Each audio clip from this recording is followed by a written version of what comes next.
राधा राधा श्री राधा वल्लभ लाल की।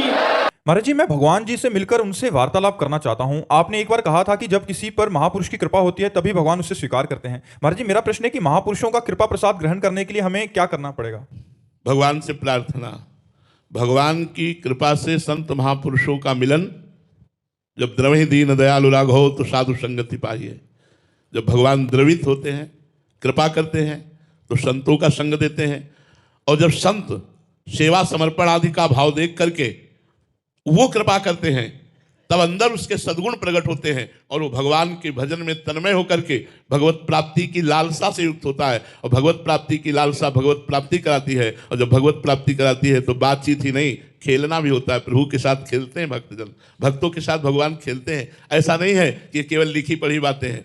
ये छाती की बात कह रहा हूँ, आप समर्पित होकर के देखो, प्रभु आपके साथ खेलेंगे, आपसे बात करेंगे। आपको ऐसे जैसे आप बैठे हो ऐसे प्रभु आपको दिखाई देंगे। केवल भजन करो।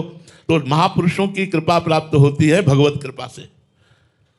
और महापुरुषों की कृपा है जो उनका उपदेश है, नाम जप, मंत्र जप, सदग्रंथों का स्वाध्याय, सतमार्ग के आचरण, इनके द्वारा महापुरुषों की कृपा होती है। जो जितना भजन करता है उतना ही संत कृपा उस पर बरसती है। कोई भी हो, कहीं भी हो, जो जितना भजन करेगा उसके ऊपर संत कृपा बरसेगी। और संत कृपा बरसेगी तो सब पाप ताप दोष दुख दरिद्रता विपत्ति नष्ट हो जाएगी और भगवान की कृपा से भगवान की प्राप्ति हो जाएगी। पूर्ण शरणागति का वास्तविक लक्षण क्या है? क्या परिस्थितियों को स्वीकार करना लक्षण है या भीतर से निर्भय हो जाना?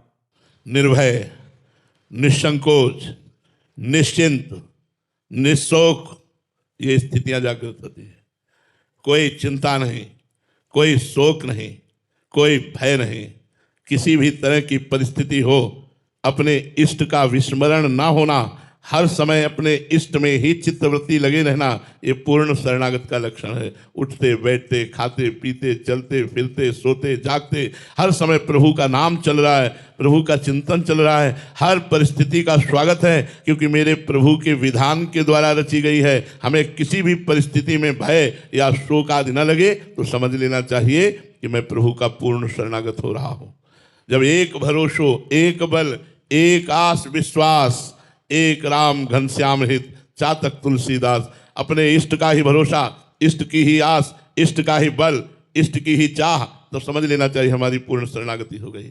जब मान अपमान में, सुख दुख में, लाभ हानि में, निंदा स्तुति में समान भाव आने लगे तो समझ लेना चाहिए हमारा शरणागति भाव पुष्ट हो रहा है। जब किसी तरह की शोक चिंता भय आदि हृदय में ना हो, भय चिंता शोक आने पर तत्काल हमारी भगवान में स्थिति हो तो समझ लेना चाहिए शरणागति हमारी पुष्ट हो रही है।